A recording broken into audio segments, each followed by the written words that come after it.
Confused by the ever-changing import and export regulations in Southeast Asia? Navigating the ever-changing import and export regulations in Southeast Asia can be confusing, but with Asia Commerce, it doesn't have to be. Our expertise in undername importer and exporter services can help your buyers and suppliers navigate these complex regulations. Simplify your import and export processes with Asia Commerce guidance.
Waduh, sakit gara-gara laporan keuangan.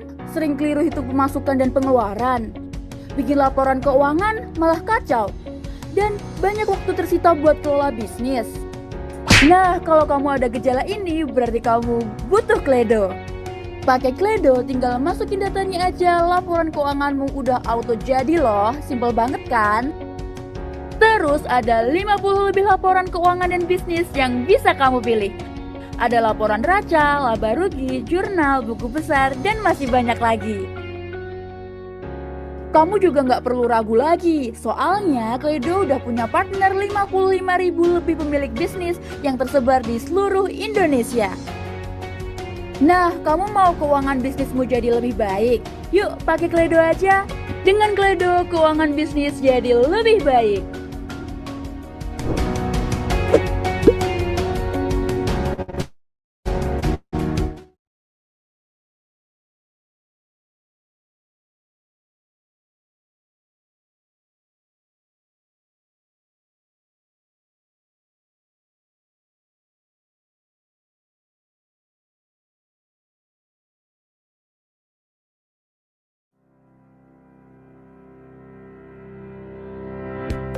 Confused by the ever-changing import and export regulations in Southeast Asia? Navigating the ever-changing import and export regulations in Southeast Asia can be confusing, but with Asia Commerce, it doesn't have to be. Our expertise in undername importer and exporter services can help your buyers and suppliers navigate these complex regulations.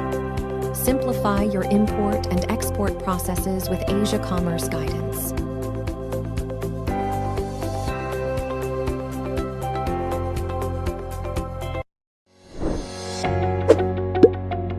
Waduh, sakit gara-gara laporan keuangan. Sering keliru hitung pemasukan dan pengeluaran. Bikin laporan keuangan malah kacau.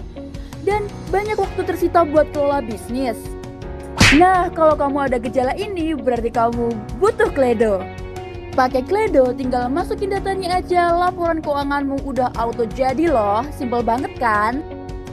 Terus ada 50 lebih laporan keuangan dan bisnis yang bisa kamu pilih. Ada laporan raca, laba rugi, jurnal, buku besar, dan masih banyak lagi. Kamu juga nggak perlu ragu lagi, soalnya Kledo udah punya partner 55.000 lebih pemilik bisnis yang tersebar di seluruh Indonesia. Nah, kamu mau keuangan bisnismu jadi lebih baik? Yuk, pakai Kledo aja. Dengan Kledo, keuangan bisnis jadi lebih baik.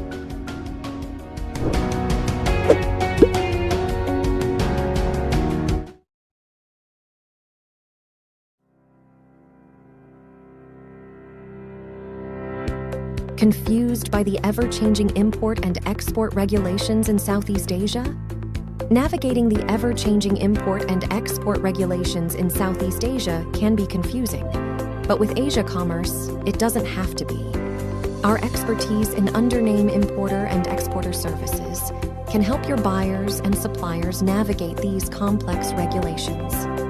Simplify your import and export processes with Asia Commerce guidance.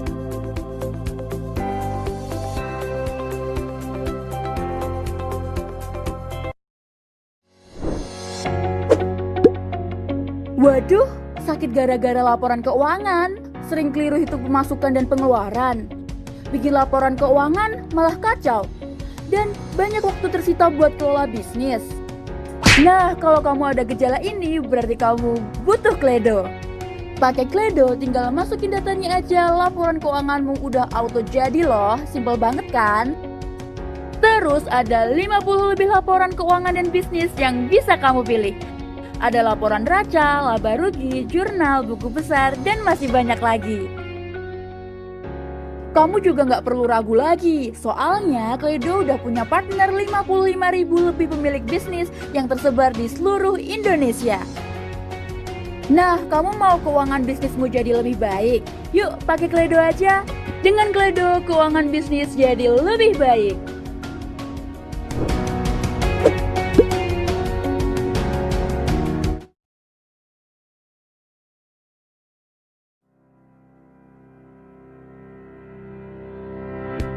Confused by the ever-changing import and export regulations in Southeast Asia?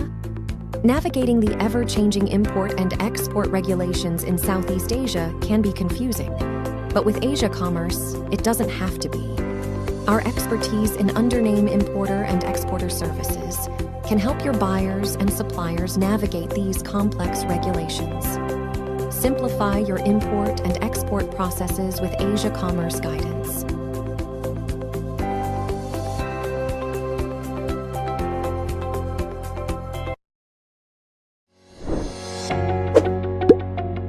Waduh, sakit gara-gara laporan keuangan.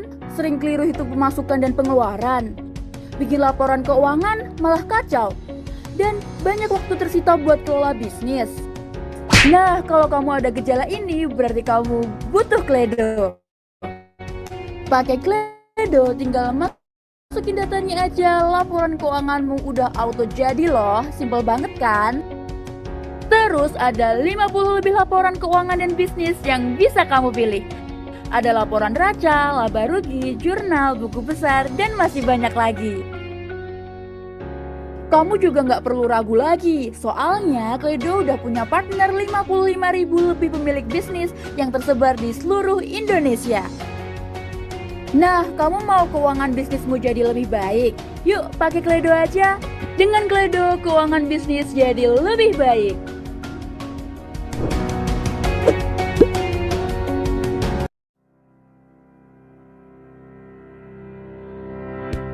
Confused by the ever-changing import and export regulations in Southeast Asia?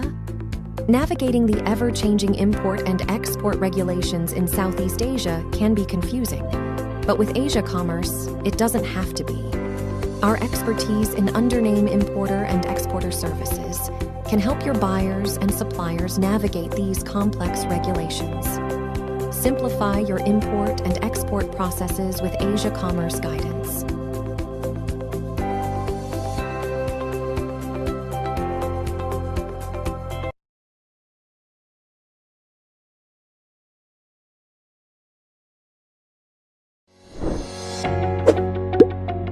Waduh, sakit gara-gara laporan keuangan.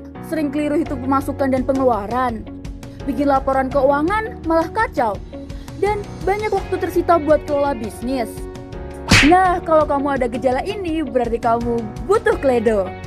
Pakai Kledo, tinggal masukin datanya aja, laporan keuanganmu udah auto jadi loh. Simpel banget kan? Terus ada 50 lebih laporan keuangan dan bisnis yang bisa kamu pilih.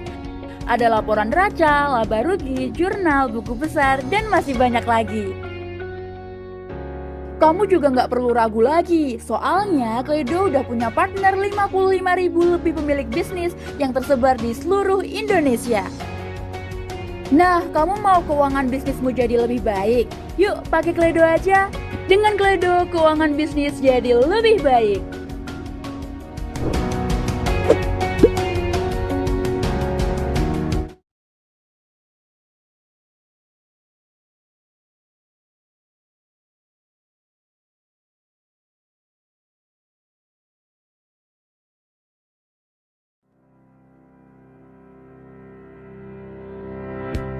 Confused by the ever changing import and export regulations in Southeast Asia? Navigating the ever changing import and export regulations in Southeast Asia can be confusing. But with Asia Commerce, it doesn't have to be. Our expertise in undername importer and exporter services can help your buyers and suppliers navigate these complex regulations. Simplify your import and export processes with Asia Commerce guidance.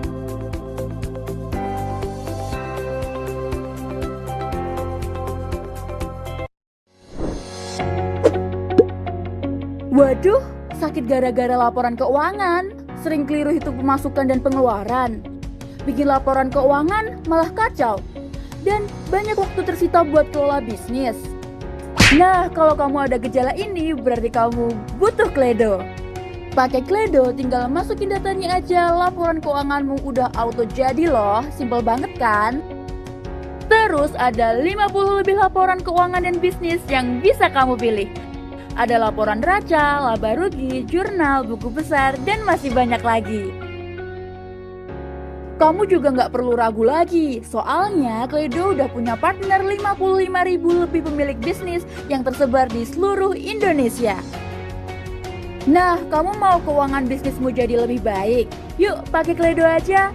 Dengan Kledo, keuangan bisnis jadi lebih baik.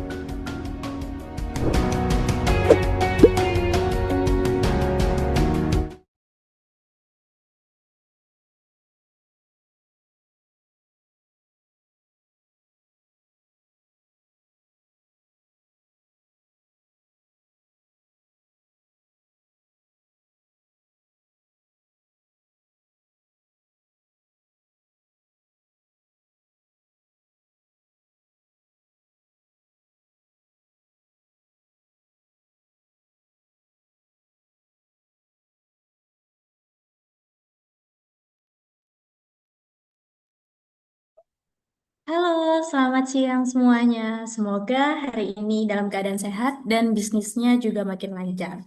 Aku mau ucapin dulu terima kasih untuk teman-teman yang sudah meluangkan waktunya untuk hadir di webinar kita hari ini.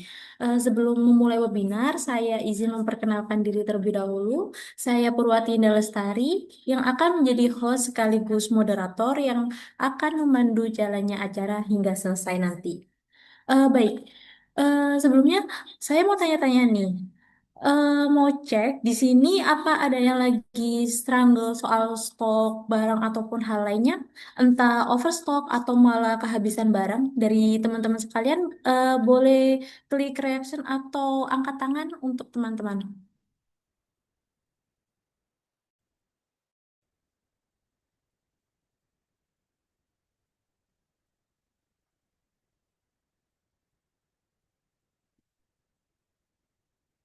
Gimana nih teman-teman? Apa ada yang lagi struggle nih di stok-stok barang atau eh, terkait mau impor barang dan lain sebagainya?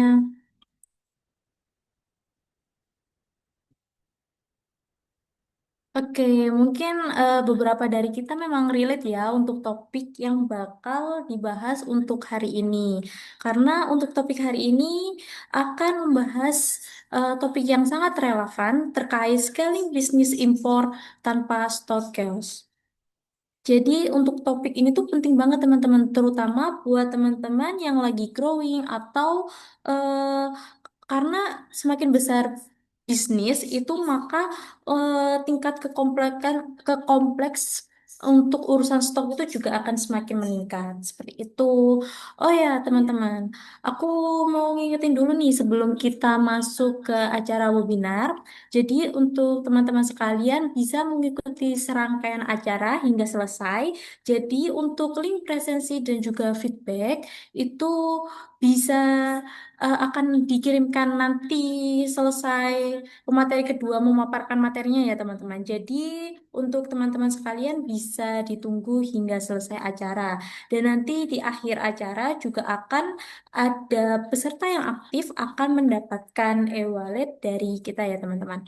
Oke, jadi mungkin langsung saja kita akan masuk ke sesi pertama. Untuk yang sesi pertama ini kita akan membahas mengenai strategi scaling bisnis impor yang efektif, mulai dari sourcing sampai ke supply chain-nya.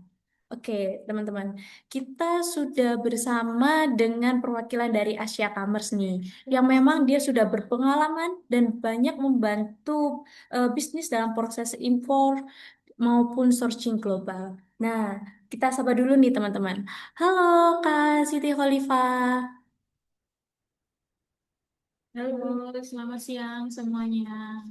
Oke, karena Kak Loli sudah ada di sini, jadi waktu dan tempat aku persilahkan.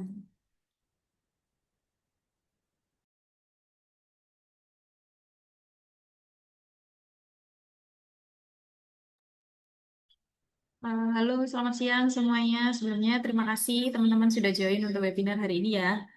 Salam kenal, saya Loli dari tim Bisdek Asia Commerce yang hari ini akan pembahasan materi yang akan saya bawakan lebih ke pembahasan tentang impornya ya gitu. Jadi gimana caranya biar kita bisa impor untuk kebutuhan stok dari bisnisnya teman-teman semua. Oke, mungkin kita langsung aja masuk ke materinya.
Oke, materi yang hari ini mau saya bawakan adalah strategi pengadaan barang impor yang aman dan anti ribet untuk bisnis berkelanjutan.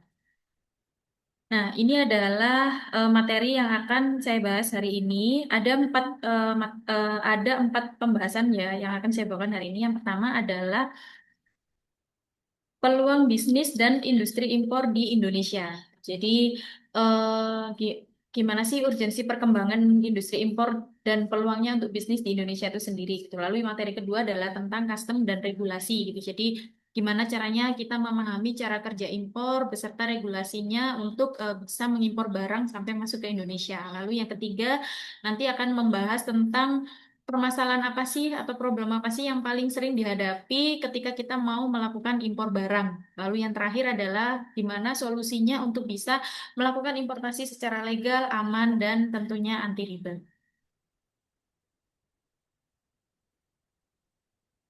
Oke, sorry. Langsung aja masuk ke materi pertama, peluang bisnis dan industri impor di Indonesia. Jadi di sini bisa kita lihat ya, ada grafik tentang negara asal impor terbesar di Indonesia gitu. Jadi ini grafiknya tahun 2000 datanya dari tahun 2021 sampai 2022 memang, tapi sampai tahun ini pun masih bisa dibilang Tiongkok atau Cina ini masih jadi salah satu negara terbesar yang asal impornya ke Indonesia gitu. Jadi salah satu negara terbesar yang sebagai negara supplier asal untuk masuk ke Indonesia gitu. Peminatnya sangat banyak sekali untuk barang-barang dari Cina disusul oleh Jepang, Singapura dan lain sebagainya.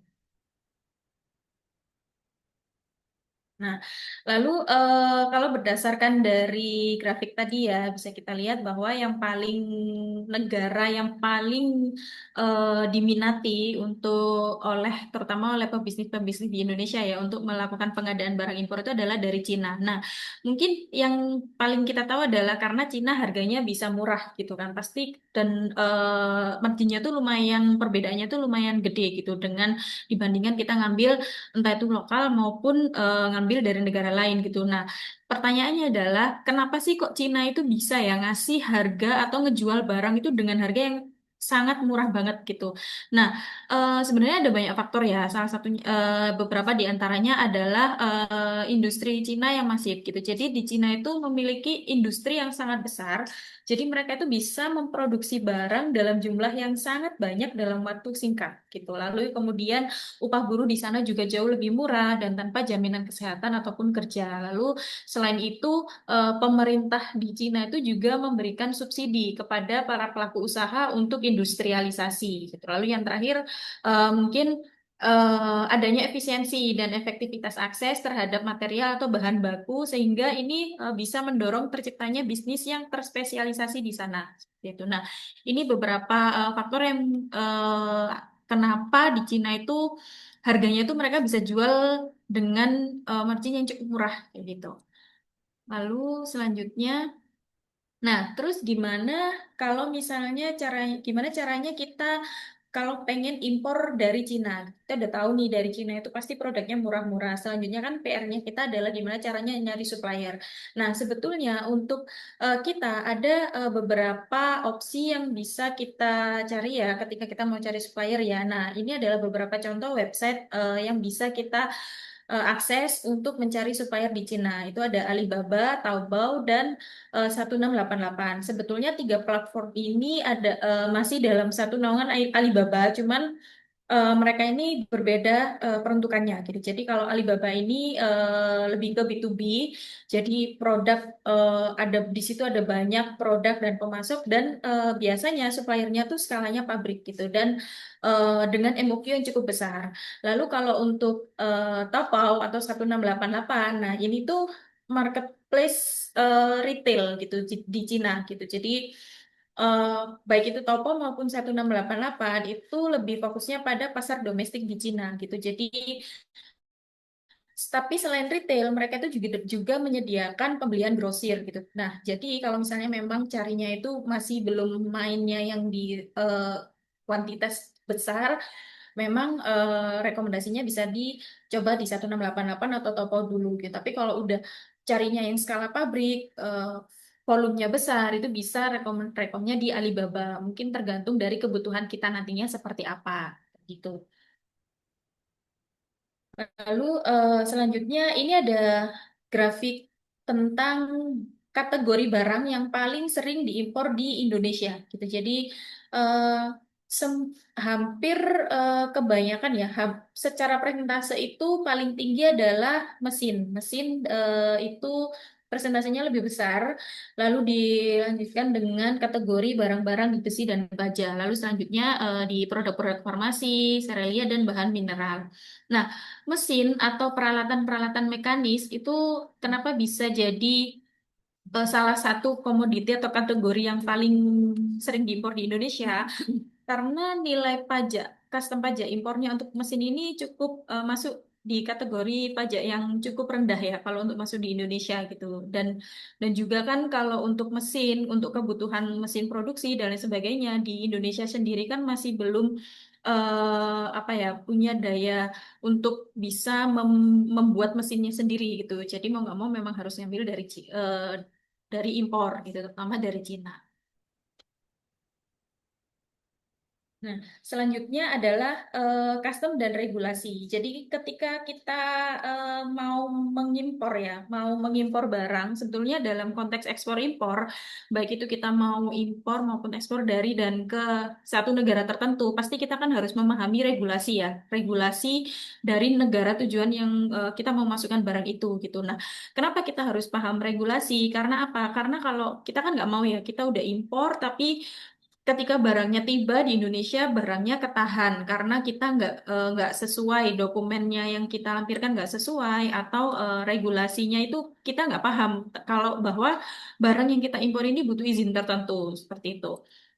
Nah, ini adalah gambaran mengenai prosedur impor di Indonesia. Mungkin dari gambaran ini kan kalau dilihat kan cukup kompleks ya. Jadi kita harus nyiapin dokumen, lalu pembayarannya gimana, lalu nanti nyiapin shipmentnya atau pengirimannya, menentukan ini mau dikirim pakai jalur apa, udara, laut, terus nanti di negara asalnya tuh nanti pengurusannya seperti apa, terus kalau udah barangnya udah sampai sini, nanti ngurus custom clearance-nya seperti apa. Nah, kita belum punya misal kita masih perorangan atau misalnya company tapi belum punya izin impor dan lain sebagainya gitu sampai barangnya keluar. Nah, seluruh proses ini yang harus kita pahami ketika kita mau mengimpor barang itu supaya tidak ada masalah di kemudian harinya kayak gitu.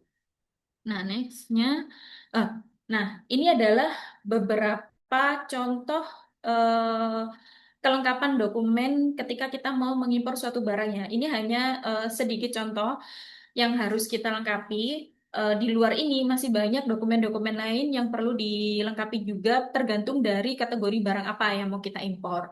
Di sini ada surat izin usaha, API atau angka pengenal impor, NPWP, surveyor persetujuan impor, izin-izin seperti BPOM, ALKES, PKRT, NIB, investment English, dan lain sebagainya, seperti yang tertera pada bagian ini gitu. Dan sebagai importir atau ketika kita mau impor barang kita tuh harus memenuhi dokumen-dokumen itu gitu nggak karena kalau pas barangnya udah sampai di sini tapi kita nggak bisa provide dokumen-dokumen yang dibutuhkan otomatis barangnya pasti akan ketahan. Nah, ini juga jadi dalam regulasi barang impor di Indonesia ada dua hal yang perlu kita pahami ya. Yang pertama itu adalah lartas. Kategori barang-barang yang termasuk lartas. Lalu yang kedua adalah mengenai custom pajak impor gitu. Jadi yang pertama lartas. Jadi lartas itu apa? Jadi lartas itu adalah larangan dan batasan. Jadi lartas singkatan dari larangan dan batasan. Jadi lartas ini adalah barang-barang yang dilarang atau dibatasi impornya untuk masuk ke Indonesia. Contoh barang-barang yang dilarang itu seperti senjata api, obat-obatan terlarang, atau ini flora dan fauna yang dilindungi. Nah, ketika kita mau mengimpor barang dengan kategori-kategori yang dilarang itu udah otomatis kita nggak bisa. Lalu yang kedua adalah eh, barang-barang yang dibatasi untuk masuknya ke Indonesia. Artinya barang-barang seperti ini kita butuh izin khusus untuk bisa memasukkannya ke Indonesia. Contoh barang-barang seperti makanan, kosmetik, suplemen itu kita harus mengurus izin BPOM-nya dulu supaya bisa impor barang tersebut, kosmetik atau makanan tersebut ke Indonesia. Lalu barang-barang yang berkaitan dengan alat kesehatan, kita harus mengurus izin alat kesehatannya dulu.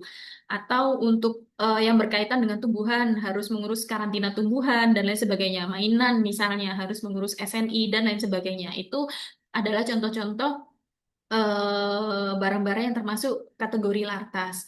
Lalu yang kedua mengenai custom pajak. Jadi untuk memasukkan barang ke Indonesia, kita tuh harus mematuhi juga aturan pajaknya kayak gitu. Nah, di Indonesia sendiri presentase pajak itu kita bisa kategorikan menjadi tiga kategori ya. Jadi ada kategori-kategori yang nilai pajaknya itu cukup tinggi, lalu menengah dan pajak barang-barang yang pajaknya itu rendah di Indonesia gitu.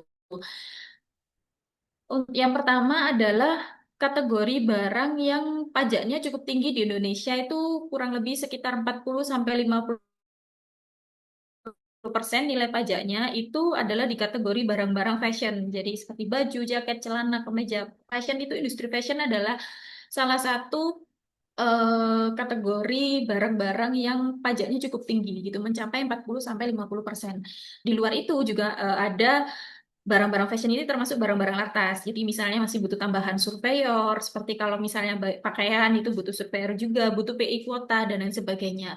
Lalu kategori pajak yang kedua di rate yang menengah gitu. Jadi nilai pajaknya itu sekitar 22,5% sampai 37,5%. Nah, barang-barang ini ada kita nyebutnya biasanya barang-barang umum ya, jadi kayak barang-barang kebutuhan rumah tangga, aksesoris, kayak contohnya storage, botol, tumbler, atau barang-barang general lainnya. Ini masih di rentang pajaknya itu masih di skala medium gitu menengah. Lalu yang terakhir ini berkaitan dengan grafik yang tadi ya. Jadi persentase pajak yang paling rendah di Indonesia itu adalah untuk importasi itu adalah untuk kategori barang-barang mesin dan industri barang-barang industri gitu. Mesin baik itu mesin produksi atau mesin apapun dan barang-barang industri itu pajaknya sekitar 12,5% sampai 22,5% kurang lebih. Nah, untuk pastinya gimana caranya biar kita bisa tahu kita misalnya mau impor barang A, pajaknya berapa. Nah, kita itu harus tahu dulu kategori ini tuh masuk kategori barang apa, baru nanti kita bisa cek gitu. Nah, selanjutnya adalah terkait regulasi. Regulasi di sini lebih mengarah ke ini ya, barang-barang atas yang tadi saya sampaikan pada slide sebelumnya gitu. Jadi di Indonesia ada beberapa kategori barang lartas. Yang pertama adalah Alkes dan PKRT. Jadi izin-izin edar untuk Alkes dan PKRT ini berlaku untuk kategori barang-barang medical device atau barang-barang yang berkaitan dengan kesehatan rumah tangga atau yang biasa kita sebut PKRT. Contohnya alat-alat untuk keperluan di rumah sakit, lalu reed diffuser, lalu tisu, baby diaper, sanitary pad, dan lain sebagainya, sabun cuci piring, kayak gitu itu butuh PKRT. Nah, PKRT ini berlakunya kurang lebih 3 tahun. Lalu yang kedua adalah SNI. SNI itu terbagi menjadi beberapa kelas ya. Jadi ini kita ambil contoh untuk SNI kelas 1B.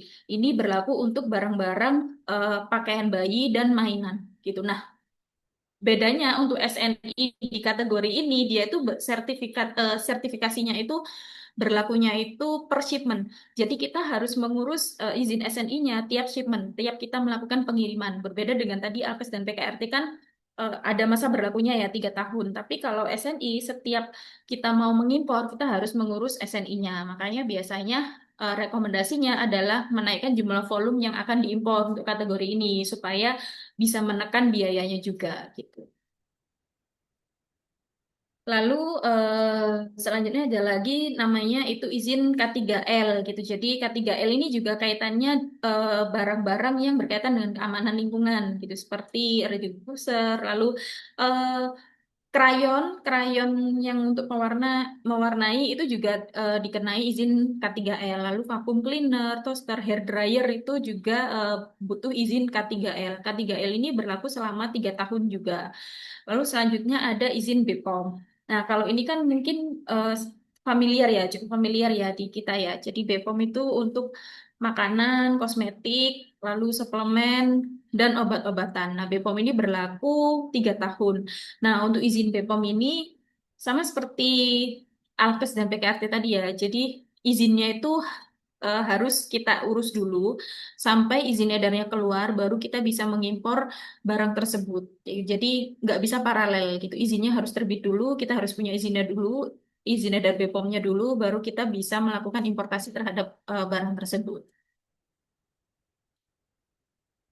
Lalu selanjutnya ada surveyor report. Nah, surveyor ini tidak semua barang dikenai surveyor ya, tapi hanya barang-barang tertentu dan rata-rata itu untuk consumer goods gitu. Jadi contohnya beberapa barang yang dikenai surveyor ini ada surveyor elektronik, surveyor pakaian jadi, tekstil, lalu kategori tas, eh, sepatu itu juga kena surveyor gitu. Nah, surveyor ini dilakukannya tiap shipment gitu. Jadi tiap kita melakukan impor dari barang itu, kita harus melakukan laporan surveyor gitu. Jadi nanti kita harus melakukan survei ke negara asalnya gitu. Jadi di negara asal itu dilakukan survei dulu dari barang yang mau dikirim, baru setelah itu baru barangnya bisa diproses kirim ke Indonesia gitu. Jadi kita harus melampirkan laporan surveyor dari negara asal. Lalu selanjutnya adalah label bahasa Indonesia. Sebetulnya label bahasa Indonesia ini wajib ya untuk semua produk yang mau diimpor gitu. Jadi untuk spesifik labelnya seperti apa itu tergantung dari masing-masing kategorinya gitu. Jadi informasi apa saja yang harus labelnya itu tergantung dari masing-masing kategori barangnya. Lalu yang selanjutnya adalah MKG atau Manual Kartu Garansi dan Service Center. Ini biasanya berlakunya untuk kategori barang-barang elektronik ya gitu. Jadi dan kalau MKG ini eh, dari sisi kita tuh harus punya 6 service center di kota berbeda di Indonesia gitu baru jadi baru kita bisa mengurus MKG-nya kayak gitu. selanjutnya ada namanya impor kuota, jadi PI impor kuota. Jadi kita harus punya persetujuan PI dari lembaga terkait. Kita harus punya kuotanya sesuai dengan kategori-kategori atau ada namanya HS code itu dari barang-barang yang mau kita impor. Nah, beberapa kategori barang yang ada lartas PI itu adalah PI tekstil. Ini untuk barang-barang yang terbuat dari tekstil seperti selimut, lalu apa itu namanya baby diaper, sanitary pad itu juga butuh PI tekstil. Lalu ada namanya PI besi dan baja. Ini untuk barang-barang biasanya barang-barang dapur yang materialnya itu dari besi atau baja, stainless steel itu kena PI besi dan baja. Lalu PI kehutanan ini untuk barang-barang yang terbuat dari kayu atau furniture biasanya itu kena PI kehutanan. Lalu ada PI alas kaki untuk kategori barang-barang sandal, sepatu, dan PI pakaian jadi untuk kategori barang-barang garment atau pakaian seperti itu. Nah, PI hmm, ini kaitannya dengan kuota ya. Jadi misal kita dalam 1 tahun punya kuota berapa kalau baju misalnya pakaian jadi punya kuota berapa piece untuk mengimpor kategori baju itu kayak gitu. Jadi kita harus punya kuotanya dulu baru bisa impor. Kalau nggak gitu nanti di sini bisa ketahan. Nah, selanjutnya importir problem. Jadi problem apa sih yang paling sering dihadapi ketika kita mau mengimpor barang ke Indonesia? Yang pertama adalah problem supplier. Jadi gimana sih caranya kita bisa mencari supplier yang sesuai gitu. Terus gimana kalau misalnya barang yang kita udah dapat supplier, tapi ternyata barang yang kita beli itu nggak sesuai gitu. Barang yang dikirim sama supplier dengan yang kita terima itu nggak sesuai gitu itu. Nah, kayak tadi kan di slide sebelumnya saya udah jelaskan ya beberapa contoh platform yang bisa dipakai untuk kita cari supplier gitu. Tapi kan nggak berhenti di situ aja. Terus nanti komunikasi dengan suppliernya gimana gitu. Caranya gimana, seperti apa. Lalu problem kedua yang biasanya itu adalah pembayaran. Biasanya memang kan kalau untuk transaksi global kan supplier itu kan hanya menerima pembayaran dalam mata uang tertentu ya. Misalnya kalau di Cina itu bisa RMB atau mungkin USD kayak gitu. Lalu yang selanjutnya adalah problem bahasa. Sama seperti yang problem pertama tadi yaitu supplier. Jadi terkendala bahasa dalam proses komunikasi negosiasi dengan supplier. Karena kalau kita ngomongnya, kita mengerucut ke impor dari Cina. Kalau kita ngomongnya dari Cina, itu tidak semua supplier itu bisa berbahasa Inggris. Seperti itu. Jadi ada supplier-supplier yang hanya bisa bahasa Mandarin. Jadi kita ada kendala di situ.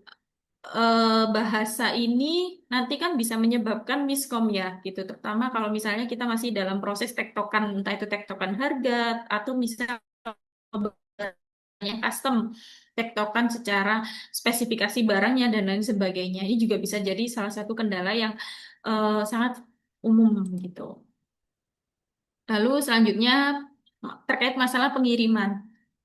Kita udah tahu barang apa yang mau diimpor, udah tahu regulasinya, tapi gimana cara ngirimnya gitu. Kita nggak punya agent atau kita nggak punya pakai la- laut atau udara dan biayanya gimana gitu kan kita nggak mungkin ya kayak beli kucing dalam karung ya udah sampai sini baru tahu biayanya berapa kayak gitu. Lalu yang selanjutnya adalah problem regulasi dan perizinan. Jadi kita nggak memahami regulasi impor di Indonesia itu apa sih? Kalau misalnya kita mau impor barang tertentu itu kita harus memenuhi izin apa aja gitu. Nah, sehingga barang-barangnya itu beresiko ketahan di bea cukai ketika sampai di Indonesia. Lalu yang selanjutnya itu yang paling paling banyak ditemui adalah problem kelengkapan dokumen impor.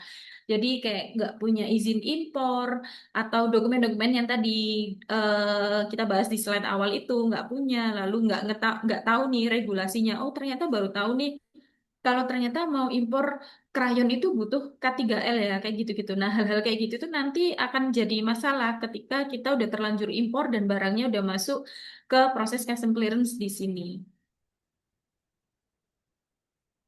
Nah, ini bisa kita kerucutkan ya menjadi 3 masalah yang paling sering dihadapi yaitu sourcing, Yang tadi pencarian produk, supplier, lalu kendala bahasa, lalu yang kedua adalah import problem regulasinya, pengirimannya gimana, biayanya, kelengkapan dokumen impornya gimana, terus pembayaran ke suppliernya gimana, kontrolnya gimana, pengurusan custom clearance-nya, baik itu di negara tujuan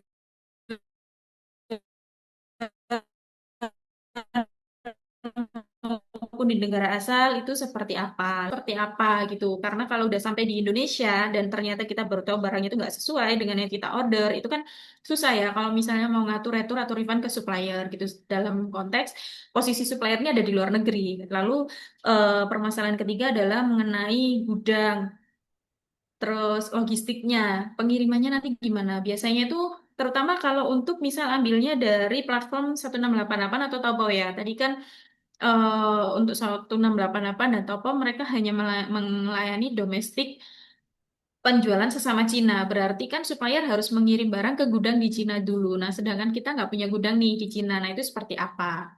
Nah, itu adalah problem-problem yang paling sering dihadapi oleh para importir kayak gitu. Terutama bagi yang masih pemula. Nah, ini adalah salah satu contoh ya beberapa kasus atau case di Indonesia yang kaitannya dengan regulasi. Jadi mungkin kita juga sering ya beberapa kali dengar gitu, kayak pemerintah ngadain razia untuk barang-barang impor. Jadi banyaklah penjual-penjual yang panik kayak gitu. Nah, biasanya kalau misalnya kita mengimpornya itu sesuai dengan regulasi, kita kan bisa membuktikan ya bahwa ini diimpornya melalui jalur yang legal dan sesuai dengan regulasinya gitu. Itu kita nggak perlu khawatir ketika pemerintah melakukan razia seperti ini, kayak gitu. Karena semuanya diatur secara legal dan pasti ada datanya seperti itu.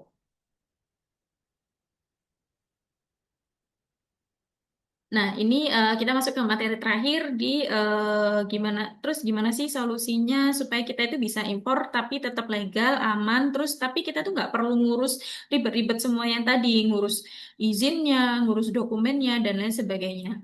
Nah, di sini Asia Commerce ada untuk itu ya. Jadi Asia Commerce ini adalah spesialis pengadaan barang global, ekspor atau impor yang membantu teman-teman kalau misalnya mau mengimpor barang itu melalui layanan end-to-end. Jadi end-to-end solution yang dimaksud ini adalah Asia Commerce memberikan layanan mulai dari awal hingga akhir sampai barangnya itu diterima di tangannya teman-teman semua yang mau impor gitu. Jadi mulai dari pencarian supplier, lalu pengadaan, eh, komunikasi dengan supplier, quality check, lalu pengiriman, logistik dan lain sebagainya semuanya itu bahkan termasuk pengurusan izin seperti yang diregulasi tadi izin BPOM, SNI dan lain sebagainya itu semuanya dari kami gitu. Jadi termasuk bagian dari layanan kami gitu. Jadi kita ada di sini untuk menyederhanakan semua step-step yang tadi cukup kompleks tadi gitu. Jadi teman-teman tinggal nunggu barangnya datang aja.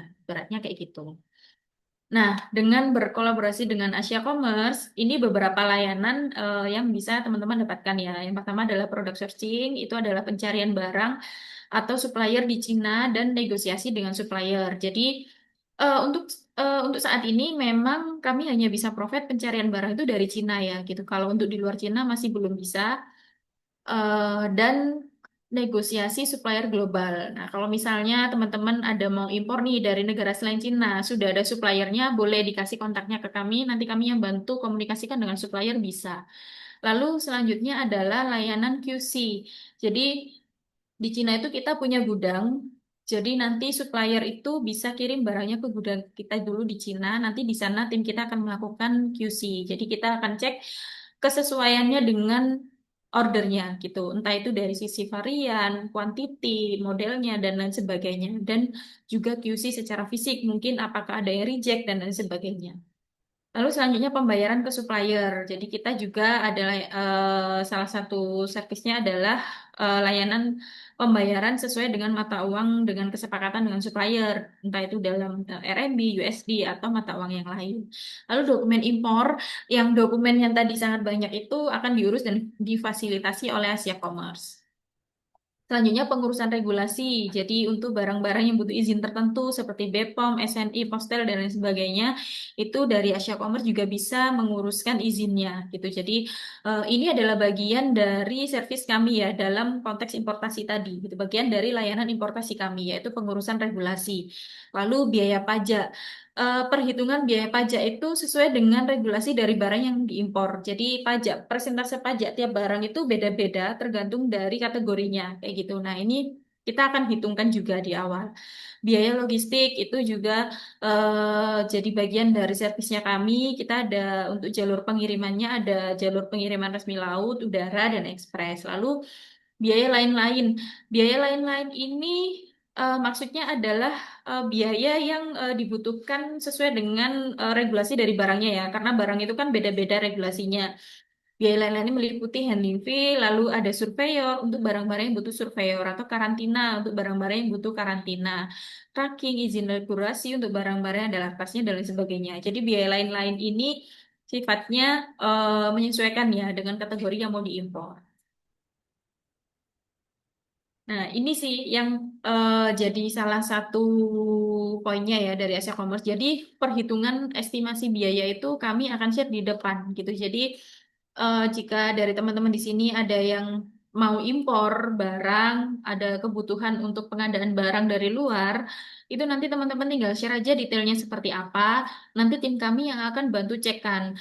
Untuk barang ini regulasinya apa, izin yang perlu dipenuhi apa, pajaknya itu berapa persen dan lain sebagainya. Dan nanti tim kami akan menghitungkan estimasi biayanya sampai di Indonesia itu ke teman-teman semua sesuai dengan rencana pembelian yang tadi sudah disampaikan. Dan jangan khawatir, estimasi biaya ini kita sampaikannya di depan ya sebelum deal gitu. Jadi kita memang concernnya adalah transparan di awal gitu. Jadi bisa teman-teman bisa sebagai acuan atau komparasi lah. Oh kalau misalnya lewat Asia Commerce itu segini biayanya gitu. Jadi kita baru akan menjalankan transaksinya dan lain sebagainya ketika tektokan mengenai estimasi biaya ini kita udah deal sama-sama antara dari pihak Asia Commerce maupun klien. Dan ini adalah beberapa contoh ini ya klien-klien dari Asia Commerce. Ya, jadi kita udah membantu cukup banyak brand-brand juga. Nah, itu tadi materi dari saya untuk hari ini mengenai impor terkait dengan regulasi dan lain sebagainya yang berkaitan dengan impor secara legal. Untuk selanjutnya, saya kembalikan ke moderator. Terima kasih. Baik, terima kasih untuk Kak Holly atas pemaparan materi yang sangat-sangat membantu untuk para pebisnis ataupun para owner yang ingin scaling usahanya untuk lebih luas. Jadi terkait impor tadi, teman-teman, karena impor itu tidak mudah, jadi untuk perizinan dan lain sebagainya itu memang kita membutuhkan waktu cukup yang cukup lama untuk pengurusan dan lain sebagainya. Jadi kalau teman-teman itu ingin melakukan pengimportan barang dan memang nggak mau ribet, itu bisa dengan layanan di Asia Commerce salah satunya. Nah, oh ya teman-teman, sebelum masuk ke pemateri kedua, aku juga mau ngingetin sekali lagi untuk teman-teman untuk mengikuti acara hingga selesai dikarenakan untuk presensi dan juga link feedback akan dibagikan oleh tim kami di akhir dan juga untuk teman-teman yang aktif bertanya akan mendapatkan e-wallet dari kita ya teman-teman untuk nantinya. Oke, sekarang kita akan masuk ke bagian yang juga nggak kalah penting nih terkait bagaimana pengolahan stok agar tidak chaos. Jadi kita akan bersama dari perwakilan dari Kledo yang akan membahas bagaimana sistem inventory dan pengolahan stok yang lebih rapi dan efisien. Jadi kita sama dulu ya teman-teman untuk materi kedua ini. Halo Kak Denayu, apa sudah ada di sini? Halo Kak, sudah suara saya dapat terdengar dengan jelas? Oke, sudah Kak, sudah dengan Oke, jelas. terima Oke. kasih banyak. Oke, untuk Kak Dena, aku persilahkan untuk menyampaikan materi. Oke, terima kasih banyak Kak. Halo teman-teman semua, selamat siang. Semoga suara saya terdengar dengan jelas ya. Nanti kalau misalkan kurang jelas bisa langsung di chat aja. Oke, juga gimana cara bisa scaling bisnis import dari sisi supply dan juga sourcingnya. Sekarang saya ingin ajak teman-teman juga lihat dari sisi yang tidak kalah penting, yaitu apa sih yang sebenarnya terjadi setelah barang-barang yang tadi tuh teman-teman import itu datang, atau apa yang harus kita lakukan. Karena barang makin banyak kan sebenarnya harapannya adalah transaksinya makin ramai. Tapi kalau pencatatannya teman-teman terkait dengan stockingnya itu masih manual, mungkin ada besar kemungkinan stok itu juga tidak begitu jelas ya. Nah, dan di titik itu bisnis bisa jadi tidak lagi berkembang tapi ke arah chaos. Bisa jadi seperti itu. Nah, hari ini saya bakal sharing gimana kita bisa tetap scaling tapi dengan sistem yang rapi, terkontrol dan juga efisien. Nah, coba kita bayangkan dulu kondisi ini sebelum kita masuk ke materi ya. Misalkan barangnya datang dari luar negeri, udah masuk ke gudang, sebagian udah dijual, sebagian masih disimpan. Ini berlaku bagi yang stocking barangnya, kecuali yang stockless mungkin tidak begitu sebanyak khawatirnya yang memang stok barang dalam jumlah yang banyak. Nah, kalau misalkan ditanya, stok kita tinggal ada berapa ya saat ini? Kalau jawabannya masih, bentar ya, saya harus cek dulu, saya harus hitung dulu, atau mungkin udah jualan, tapi nggak tahu nih ini sebenarnya untung atau tidak. Nah, ini yang juga sering terjadi di bisnis import yang sedang berkembang. Jadi sebenarnya bukan karena tidak laku, tapi bisa juga karena sistemnya belum siap. Apalagi kita bicara tentang stok seperti ini. Oke, bisa next dulu. Jadi nanti kita akan bahas 3 poin di sesi ini. Yang pertama terkait dengan inventory and warehouse management system, kemudian real time stock monitoring, sama financial recording and operational efficiency. Nah, untuk poin yang pertama terkait inventory and warehouse management system ini, sebenarnya solusinya adalah yang pertama kita memastikan bahwa kita punya sistem inventory yang rapi, apalagi di bisnis import ya, karena banyak barang datang itu dalam jumlah yang besar. Kalau tidak tercatat dengan jelas, yang hilang mungkin bukan cuma barang nih, tapi juga kontrol atas bisnisnya kita sendiri. Jadi kalau dengan sistem yang tepat, teman-teman bisa tahu nih, barang masuk dari mana, disimpan di mana, keluar kemana. Jadi kita tidak hanya ngandelin kayaknya tadi ke sini, kayaknya tadi ke sana. Jadi tidak ngandelin ingatan lagi, tidak juga kita cek manual satu persatu. Lalu poin yang kedua yang akan kita bahas adalah real time stock monitoring. Jadi ini terkait dengan bagaimana kita memang bisa cek stoknya itu secara real time. Jadi transaksi itu langsung tercatat, penjualan juga langsung ngurangin stok, pembelian juga langsung menambah stok barang. Jadi kapanpun kita cek udah ready. Nah, yang poin ketiga adalah tentang financial recording. Ini otomatis berarti tentang keuangan ya. Dengan pencatatannya rapi, teman-teman bisa tahu marginnya berapa, biaya yang keluar berapa, apakah bisnis ini udah benar-benar sehat atau belum. Oke, kita bahas satu-satu dulu untuk poin yang pertama. Next di slide berikutnya ini tentang inventory dan warehouse management system. Nah, kenapa sih inventory dan warehouse management system ini penting? Kita bisa melihat dari problem yang sering terjadi. Yang pertama, stok sering banget beda antara catatan sama yang fisik atau yang realnya. Atau bisa jadi barang hilang, nggak kelacak tuh ada di mana. Atau bisa juga overstock. Kenapa? Karena yang ngendap aja di situ. Atau bisa juga stock out karena bisa jadi demand-nya cukup banyak, kita juga akhirnya kehilangan penjualan ya.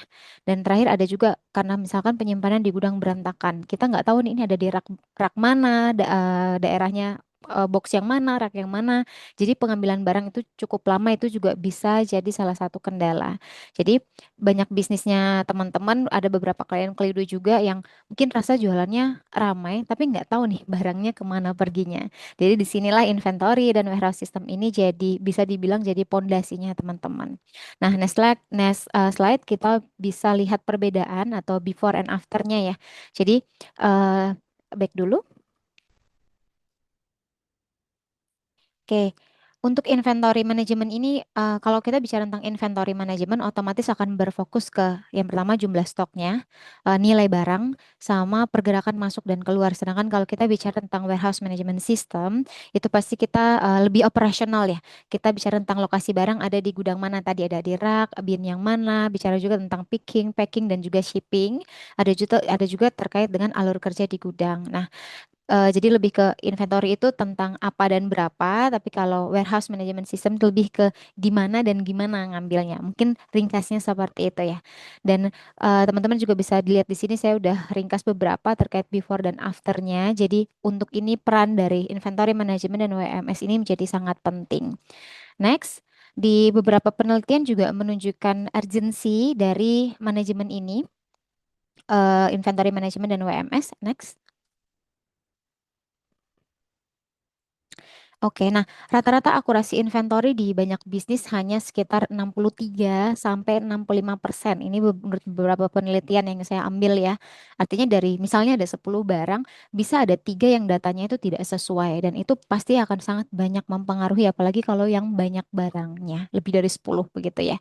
Ada studi lain juga, di 30 sampai 80% itu data inventory bisa mengalami ketidaksesuaian. Dan ada juga sekitar 60% kesalahan inventory ini disebabkan oleh penginputan data manual. Nah, masalahnya mungkin bukan di orangnya atau di personnya, tapi mungkin di sistemnya. Jadi bisa jadi berasal dari human error. Ketika stok sering selisih itu lebih ke bukan hanya masalah di individu, tapi bisa juga jadi tanda atau warningnya ke teman-teman bahwa ini kayaknya sistemnya belum siap untuk scale. Jadi bisa jadi bahan evaluasi juga. Dan dampak nyatanya adalah 43% menurut penelitian mengalami kerugian karena inventorinya itu tidak akurat. Otomatis kan ini bisa jadi pengambilan keputusannya juga salah. Oke, jadi kalau kita lihat di next slide, ini adalah salah satu contoh nyata kenapa manajemen stok atau penyimpanan itu penting. Next.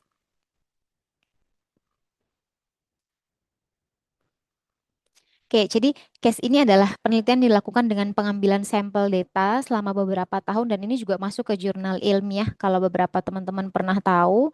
Jadi problemnya ini adalah di inventory discrepancy.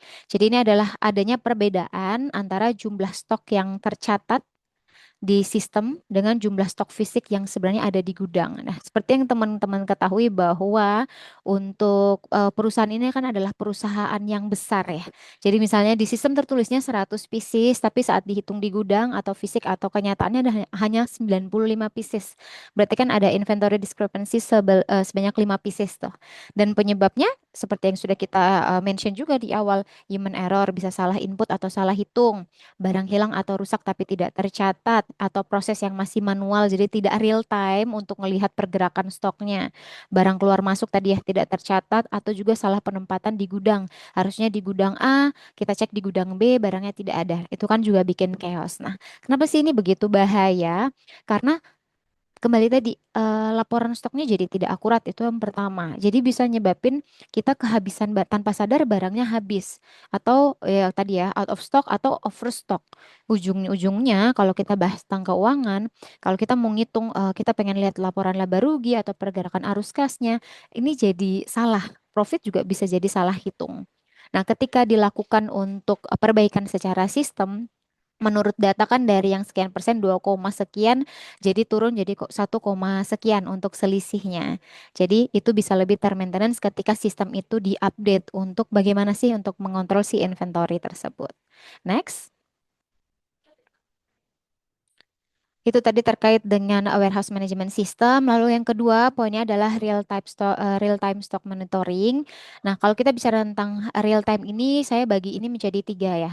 Ada speed of decision, jadi yang cepat bukan bisnisnya, tapi keputusan yang diambil. Banyak orang bilang bisnis itu harus cepat.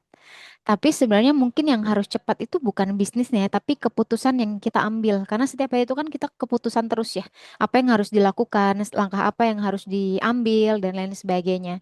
Dan tanpa data yang real time, tadi berdasarkan case sebelumnya, banyak akhirnya keputusan keputusan itu jadi salah atau juga ketunda. Nanti ya saya harus cek stok dulu. Nanti ya saya harus tunggu laporan saya benar dulu. Akhirnya kan momentumnya jadi hilang. Itu salah satu contohnya aja. Jadi misalnya pun ada order besar masuk nih, kita jadi ragu, oh ini yakin gak ya saya mau order lagi barang nih? Atau yakin gak sih stok saya yang ada sekarang ini cukup atau tidak? Padahal kalau datanya teman-teman real time, dalam hitungan detik misalkan waktu kita cek di sistem kan, oh oke kita ready, kita siap. Nah, misalnya seperti itu. Nah yang kedua bicara tentang visibility, ini kita kalau misalkan kita mau ngontrol next step atau langkah berikutnya, kita harus tahu dulu nih kondisi sekarang ini seperti apa. Jadi bukan hanya yang sekarang aja, tapi kan kita perlu tahu yang ke depannya itu bagaimana. Jadi harus ada laporannya dan juga kita bandingkan kondisi real di lapangan itu seperti apa. Begitu. Yang ketiga ada terkait dengan control. Jadi kalau saya tulis di sini adalah tanpa real time kita reaktif, dengan real time kita bisa proaktif. Kenapa begitu? Kalau kita nggak real time, datanya tidak real time, bisnisnya cenderung reaktif. Kenapa? Stok habis kita baru panik, barang numpuk kita baru sadar. Jadi itu setelahnya gitu, ada selisih baru kemudian dicari. Jadi seringnya itu jadi terlambat. Tapi kalau real time kita bisa jadi lebih proaktif. Kita tahu nih, karena kita tahu datanya lebih awal, kita bisa antisipasi apakah kita perlu nambah stok atau apakah ada langkah yang perlu kita lakukan, keputusan apa yang kita bisa ambil keputusan sebelum masalah itu terjadi. Jadi antisipasi itu benar-benar dipertimbangkan. Seperti itu. Jadi contohnya, waktu teman-teman lihat, stok barang saya udah menipis nih. Tadi ada beberapa kategori juga tuh ya yang sempat disebutkan oleh Kak Holly, barang-barang apa saja yang bisa kita import. Dan kalau udah barangnya datang, kita bisa cek. Kalau stok udah menipis, mungkin bisa langsung reorder. Tapi kalau kita lihat barangnya mungkin slow moving ya, mungkin ada keputusan untuk ngadain promo mungkin atau yang lainnya. Karena maksudnya jadi kita perbaiki masalah ya. Jadi udah ada baru kita perbaiki, tapi kita mencegah jangan sampai problem-problem itu terjadi dan mengganggu jalannya bisnis. Nah, cara kerjanya bagaimana? Next. Kalau kita menggunakan sistem yang terjadi ya seperti semua transaksi itu kan tercatat. Kalau pembelian pasti akan langsung nambah stok, penjualan juga akan langsung ngurangin stok. Jadi semua all itu recorded, tidak ada yang tidak. Kalaupun nanti kalau ada retur, stok bisa langsung disesuaikan. Jadi kita tahu real stoknya kita itu berapa. Ini akan sangat-sangat membantu. Next. Oke, ini ada terakhir poin yang ketiga dari saya terkait dengan financial recording and operational efficiency. Kita bicara dulu terkait finansial. Financial yang saya tulis di sini adalah source of truth. Kenapa dibilang begitu? Karena keuangan itu gambaran yang kita bilang paling jujur ya dari bisnis. Kita pengen tahu bagaimana kesehatan keuangan kita baca di laporan. Yang jelas real time dong, biar kita bisa tahu nih, oh oke ini sehat nih, kita harus lakukan A, B, C dan lain sebagainya. Kalaupun lagi tidak sedang tidak baik-baik saja, kita tahu step apa yang harus kita ambil begitu. Nah, saya tulis juga bahwa kalau misalkan teman-teman lihat di laporan salesnya tinggi, itu tidak berarti tidak sama dengan profitnya teman-teman tinggi. Kalaupun misalkan ramai, itu tidak berarti juga sehat. Bisa dicek dulu kalau ternyata misalkan ada barang yang slow moving ya, dan itu terus-menerus ada. Teman-teman harus mau tidak mau harus kasih promo biar barangnya cepat habis. Mungkin ramai, tapi kemudian perlu dipertimbangkan lagi, ya ini sehat atau tidak ya kalau kemudian terus-menerus seperti ini. Lalu yang kedua ada automation, ini bicara tentang efisiensi dan akurasi ya. Kalau misalkan pencatatan kita masih manual, seperti yang sudah kita mention di awal, biasanya sih berdasarkan pengalaman klien-kliennya Kledo, artinya kita harus nginput data mungkin lebih dari sekali. Kita catat dulu secara manual, ternyata butuh laporan, kita pindahkan ke laporan dulu, seperti itu ya. Jadi dari operasional, lalu ke laporan keuangan, dan yang paling banyak sering terjadi, salah input, telat input, atau kelewatan input. Ada yang tidak diinputkan, itu kan jadi kacau. Tapi kalau kita bicara tentang sistem yang terintegrasi, berarti kan otomatis kan langsung tercatat, laporan udah langsung jadi. Jadi bukan hanya sekedar cepat, tapi juga akurat, teman-teman. Karena kalau misalkan double input, ya berarti error, ada yang tidak sesuai. Tapi kalau delay input, terlambat input, berarti kan laporan yang kita baca nih untuk menilai usahanya kita sehat atau tidak kan jadi tidak relevan. Gitu. Jadi masalahnya mungkin bisa jadi kalau misalkan pun kita sudah mau mulai, udah start nih. Masalahnya memang bukan kita tidak mencatat ya, tapi kita mencatatnya mungkin terlalu terlambat. Jadi untuk pengambilan keputusan pun juga jadi delay. Next. Oke, kemudian dengan sistem yang terhubung, kita masih bicara tentang financial recording dan operational efficiency juga, teman-teman. Jadi dengan sistem yang terhubung ini kita tidak perlu nunggu ya sampai beberapa waktu untuk tahu kondisi yang tadi seperti yang saya sampaikan. Jadi teman-teman bisa langsung nih tahu, oh hari ini jualan berapa, untung atau tidak. Kita udah bisa cek, keputusan bisa diambil cepat, biar semuanya jadi tidak terlambat. begitu. Dan kalau kita bisa ringkas dari apa yang sudah kita bahas atau yang tadi saya paparkan, pertama terkait dengan sistem inventory, itu bakal bantu teman-teman ngontrol barangnya teman-teman. Kemudian real time monitoring itu akan bantu teman-teman lihat kondisi teman-teman saat ini. Lalu yang ketiga, itu integrasi keuangan bakal bantu teman-teman paham ini dampaknya ke bisnis itu apa. Dan artinya balik lagi, keputusan itu bakal bisa diambil dengan cepat dan juga tepat. Dan di sini balik lagi pentingnya sistem yang tidak hanya mencatat, tapi juga menghubungkan seluruh aktivitas bisnisnya teman-teman. Dari stok ke transaksi sampai akhirnya tercermin di laporan keuangan. Jadi semuanya itu berjalan di dalam satu alur.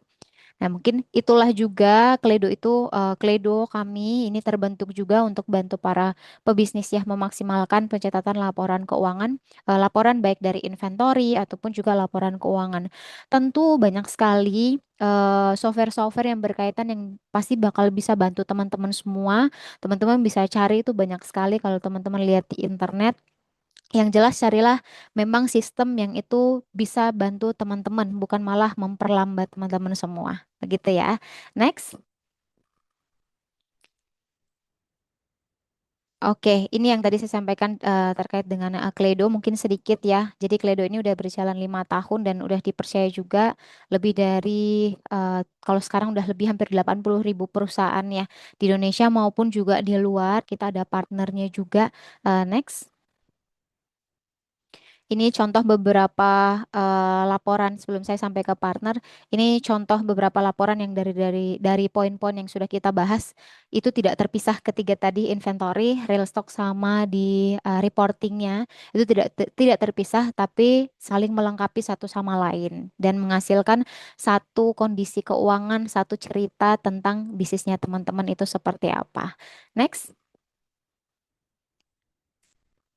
Oke, ini yang tadi saya sempat sampaikan bahwa Kledo juga sudah dipercaya saat ini mungkin hampir 80.000 lebih di dalam maupun luar negeri.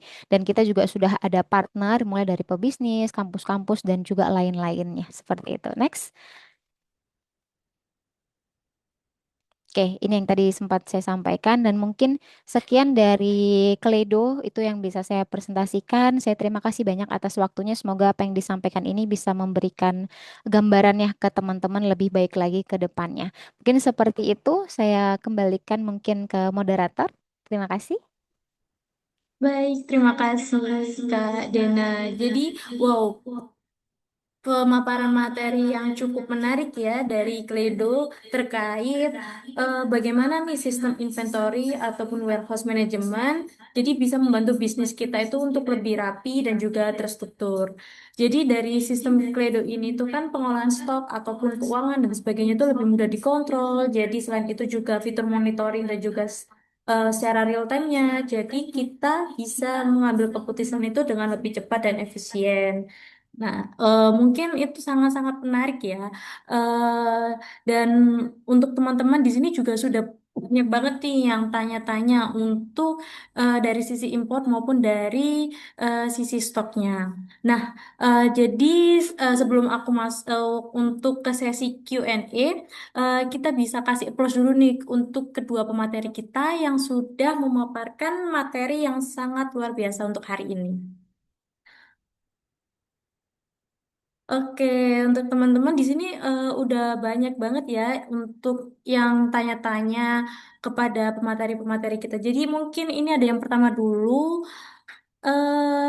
Aku bisa bacakan di kolom chat ya. Mungkin kalau dari teman-teman sekalian ada yang ingin langsung bertanya, bisa langsung raise hand atau angkat tangan saja ya. Jadi bisa langsung disampaikan untuk pemateri kita hari ini.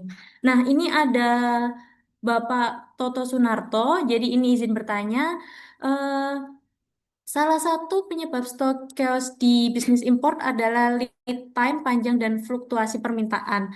Metode forecasting seperti apa yang paling praktis untuk bisnis import skala menengah agar kita tidak kelebihan stok saat barang datang atau justru kehabisan saat peak season. Nah, dari pengalaman Ibu menangani, apakah akar masalah paling umum yang sering diabaikan pebisnis saat mencoba scaling dan bagaimana solusi jangka panjangnya selain sekedar pakai software. Mungkin ini lebih ditujukan untuk Kak Holi ya. Mungkin dari Kak Holi bisa jawab terlebih dahulu.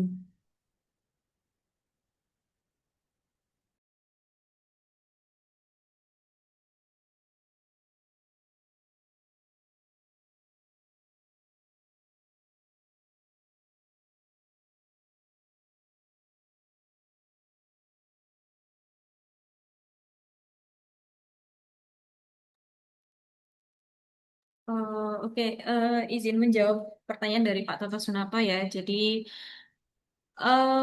salah satu sebenarnya ini pertanyaannya cukup bagus ya. Jadi memang salah satu masalah yang paling klasik dalam kaitannya dengan bisnis impor itu emang barangnya itu datangnya lama, tapi pasarnya itu berubahnya cepat gitu. Jadi kalau kita salah mengantisipasi, itu ujung-ujungnya itu eh, hanya ada dua hal, antara kita overstock atau malah stock up gitu, kehilangan momentum jualan. Jadi mungkin ada beberapa opsi yang bisa dicoba. Jadi yang pertama mungkin bisa coba pakai rata-rata penjualan dan faktor musiman.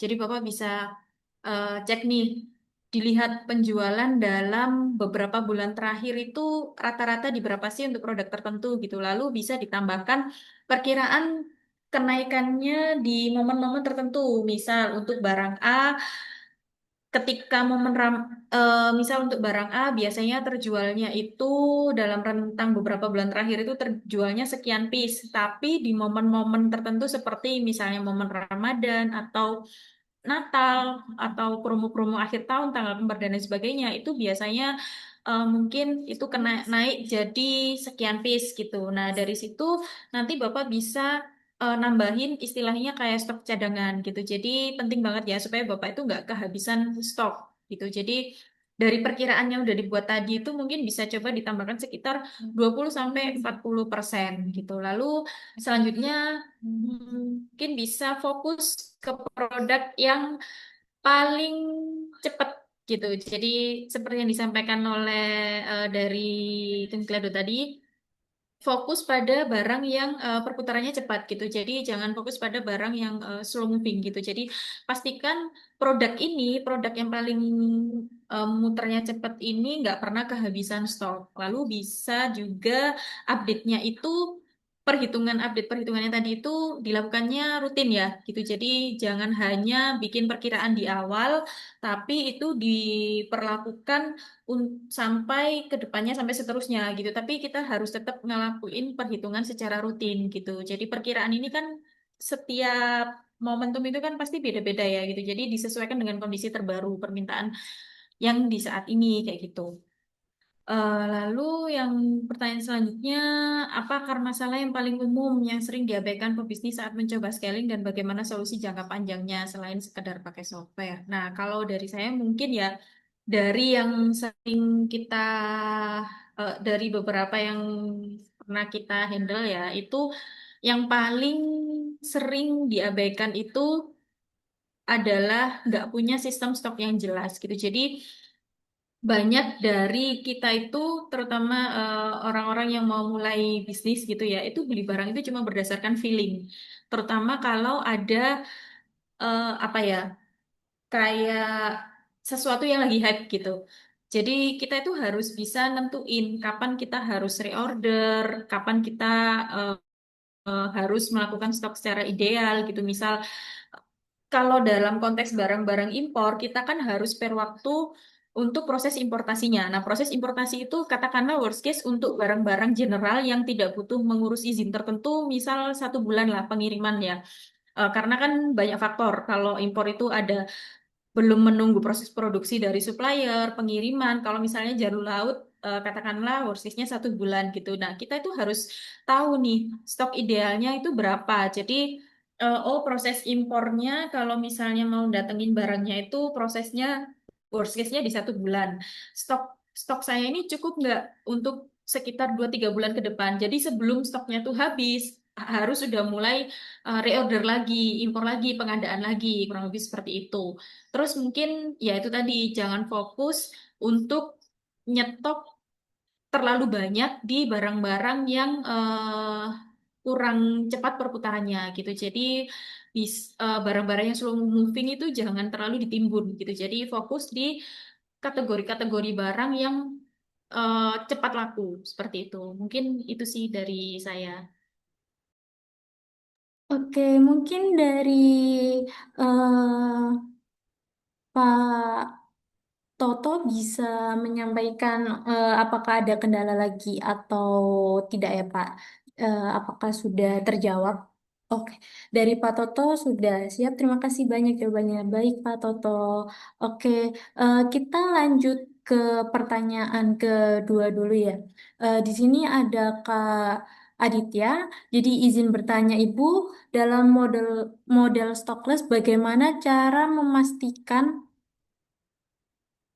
supply chain reliability tetap terjaga, terutama saat volume order meningkat tanpa menimbulkan resiko stock out atau penurunan kualitas. Eh, Lalu juga untuk dari Kak Aditya juga bertanya bagaimana memastikan bahwa pergerakan inventory yang dinamis dapat tercermin secara akurat dalam pencatatan keuangan sehingga perusahaan memiliki visibilitas profitabilitas yang real time dan dapat diandalkan untuk pengambilan keputusan. Baik untuk ini mungkin pertanyaannya lebih ke arah Kak Dena. Jadi untuk Kak Dena aku persilahkan. Oke, Kak. Mungkin aku lebih fokus ke yang tadi yang selanjutnya tentang terkait dengan bagaimana keuangannya ya, Kak. Tadi apakah ada pertanyaan pertama? Mungkin saya kurang nyimak yang pertanyaan pertama, terus dilanjutkan lagi di pertanyaan kedua ya. Ada dua berarti tadi ya? Ya, untuk yang pertama ini Mm-mm. bagaimana cara memastikan supply chain reliability tetap terjaga, terutama saat volume order meningkat tanpa menimbulkan risiko stock out atau penurunan kualitas, Kak. Oke, siap. Mungkin yang terkait dulu terkait dengan supply chain reliability ini tetap terjaga. Kalau misalkan di model yang stockless, sebenarnya kalau dari saya kuncinya berarti bukan di stok tapi di kekuatan supply chain-nya. Jadi yang perlu dijaga itu pertama, jangan bergantung ke satu supplier aja, tapi harus ada backup. Yang kedua, kita tetap lakukan forecast dan juga komunikasi rutin ke supplier ya, supaya mereka juga tetap siap-siap punya kapasitas nih. Dan yang ketiga mungkin terkait itu, mungkin kita perlu memastikan kita ada control untuk kualitinya, walaupun kita tidak pegang stok secara langsung.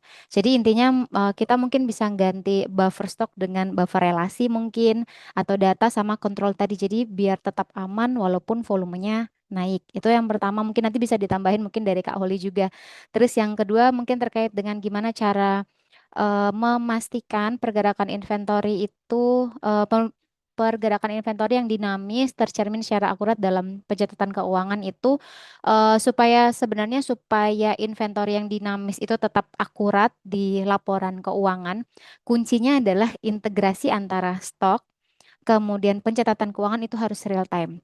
Jadi setiap barang masuk, keluar atau terjual itu harus langsung otomatis tercatat biar apa? Biar ke HPP kebentuk, profit dari teman-teman atau laba itu tetap bisa langsung kelihatan. Jadi selain itu perlu juga disiplin proses. Jadi seperti pencatatannya harus konsisten, stok opnam harus dilakukan berkala. Sama mungkin yang perlu diperhatikan itu adalah kalau bicara tentang keuangan kan persediaan barang kan kita perlu tahu ini mau pakai metode penilaian stoknya itu apa, apakah FIFO atau average. Jadi kalau seperti itu kan waktu angka profitnya muncul itu bukan estimasi atau kira-kira lagi, tapi itu benar-benar mencerminkan kondisi dari usahanya Kak Aditya saat itu. Begitu, begitu dari saya Kak. Oke, Kak Dena. Mungkin dari Kak Aditya ada yang ingin didiskusikan lagi, Kak. Kalau misal jawabannya kurang ataupun sudah cukup, bisa ditulis di kolom chat atau bisa langsung angkat tangan ya, Kak. Baik, selanjutnya kita lanjut ke pertanyaan selanjutnya terlebih dahulu. Di sini ada pertanyaan dari Kak Eni Setiani.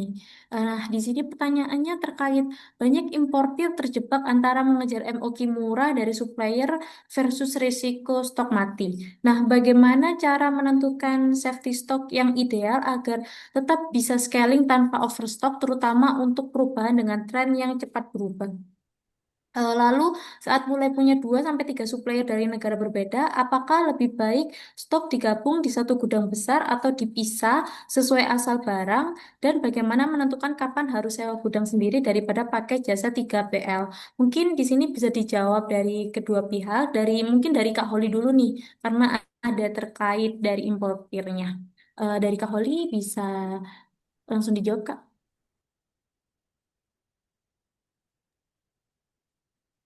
Oh, oke. Sorry. Eh, Gimana caranya menentukan safety stock supaya nggak overstock ya gitu, tapi tetap aman.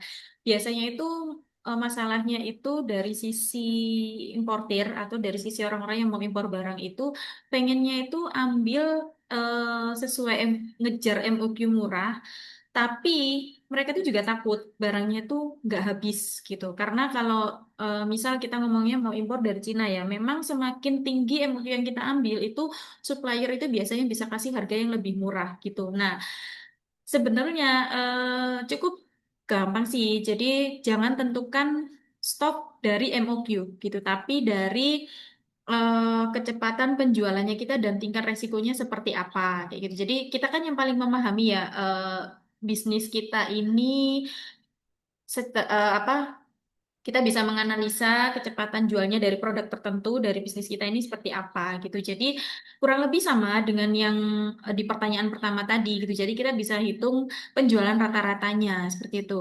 Nah, penjualan rata-rata harian itu di berapa misalnya atau di beberapa bulan terakhir itu di berapa gitu. Misalnya eh, lim- dalam satu hari itu laku 50 piece gitu. Nah, berarti kalau dalam satu minggu atau dalam satu bulan itu eh, kurang lebihnya itu di berapa piece kayak gitu. Lalu nanti kita bisa menambahkan yang tadi sekitar 20 sampai 40% lah untuk safety stocknya biar kita nggak kehabisan stok.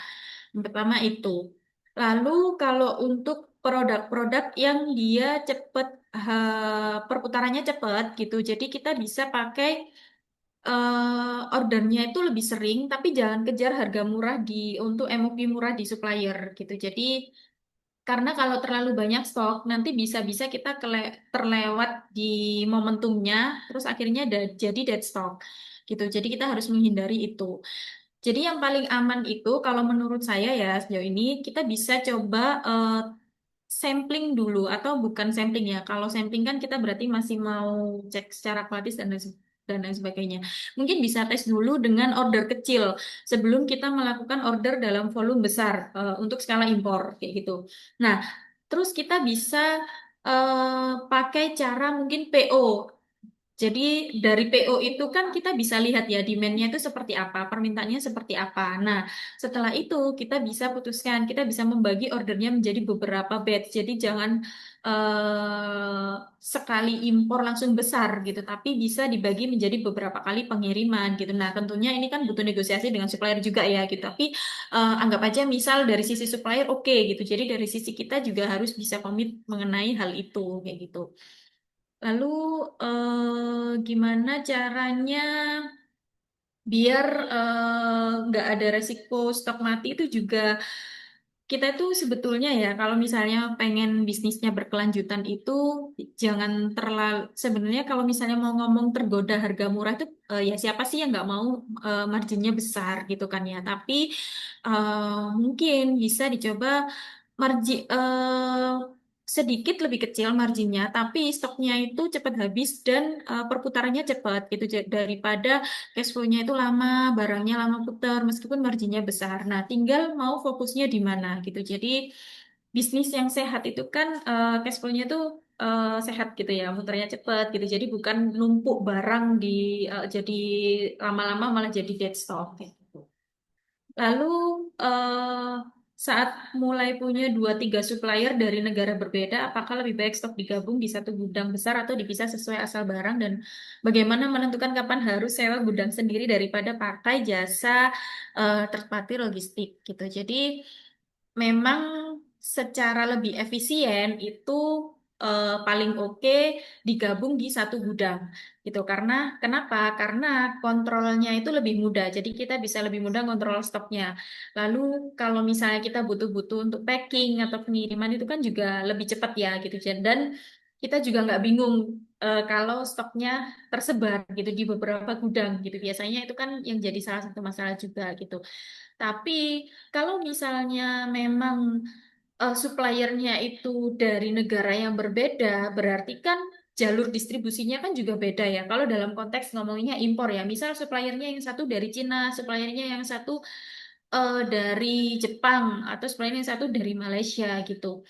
Nah, tentunya volumenya itu juga udah cukup besar, atau target marketnya beda wilayah itu memang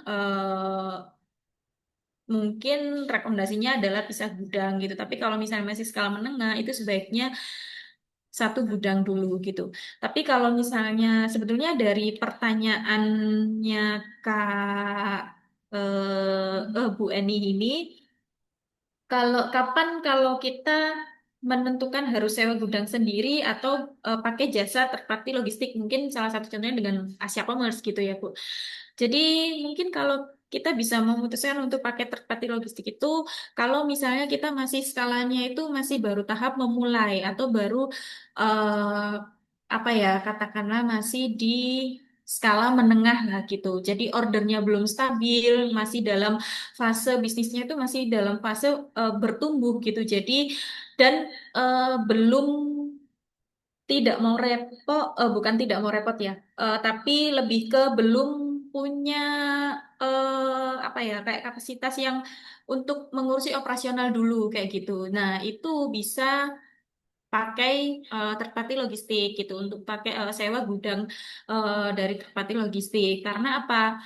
Karena semuanya kan akan diurus oleh pihak ketiga tersebut gitu. Jadi kita bisa fokus di pengembangan bisnisnya kita dulu gitu sampai nanti bisnisnya udah besar, udah stabil, baru bisa sewa gudang sendiri. Karena kalau sewa gudang sendiri kan pasti banyak pertimbangan ya dari segi cost dan lain sebagainya, termasuk secara operasional, SDM-nya dan lain sebagainya kayak gitu sih. Kurang lebih dari saya itu sih untuk pertanyaannya ini. Mungkin semoga membantu. Semoga menjawab pertanyaannya dari gue. Oke, baik. Terima kasih Kak Holly. Mungkin dari Kak Dena ada tambahan terkait untuk pertanyaan dari Bu Eni, Kak? Oke, mungkin kalau dari saya segambaran garis umumnya sebenarnya pasti setuju dengan apa yang disampaikan dari Kak Holly. Kalau dari saya memang lebih baik itu restock lebih dari Pak lebih baik restock lebih sering daripada overstock ya. Jadi benar scalingnya itu lewat perputaran, bukan penumpukan barang. Itu yang tadi pertanyaan yang sempat terkait dengan pertanyaan pertama. Kalau untuk gudang kalau volumenya itu masih fleksibel, belum stabil, mungkin kalau dari saya, saya menyarankan mungkin lebih aman bisa pakai 3PL ya, atau third party logistik tadi. Tapi kalau volumenya itu mungkin udah konsisten, marginnya itu juga udah kegerus untuk pembayaran biaya si third party ini, dan butuh kontrolnya itu lebih, mungkin bisa pertimbangan untuk pemakaian gudang sendiri. Soal digabung atau dipisah, umumnya sih sebenarnya lebih efisien kalau digabung di satu gudang ya, karena kan berbicara terkait dengan kontrol stoknya dan distribusinya lebih mudah masuk ke satu gudang itu aja. Kecuali mungkin tadi ada pertimbangan karena kita ngimport dari perbedaan negara, masing-masing negara mungkin ada case khusus bisa pisah gudang aja, dan kecuali mungkin ada perbedaan ya tadi ya handling khusus atau risiko dari supply tertentu mungkin bisa dipertimbangkan untuk dipisah gudang. Dari saya begitu, Kak. Semoga cukup membantu. Oke, terima kasih Kak Dena. Oke, mungkin dari Bu Eni untuk jawabannya, jika sudah sesuai, bisa. Oke, dari Bu Eni juga sudah menjawab sekali. Terima kasih banyak. Baik, Bu Eni. Baik, kita lanjutkan ke pertanyaan terakhir. Ya, Kak, ini ada dari Kak Andi Ramdhani, jadi selamat siang Ibu, izin bertanya. Saat skala bisnis naik, variasi produk impor juga ikut naik. Nah, metode apa yang paling praktis untuk membedakan mana produk yang layak diimpor dengan sistem pre-order untuk menjaga stok rendah dan mana yang wajib punya safety stok tinggi? Apakah ada formula sederhana berdasarkan velocity penjualan yang Ibu rekomendasikan? Apakah Ibu punya contoh sistem zoning atau metode FIFO atau LIFO khusus untuk produk impor dengan ukuran dan sirkulasi berbeda? Misal kontainer versus parcel dan bagaimana menangani stok mati atau slow moving yang memakan space. Mungkin ini lebih ke Kak Holly ya pertanyaannya. Jadi untuk Kak Holly bisa dijawab, Kak.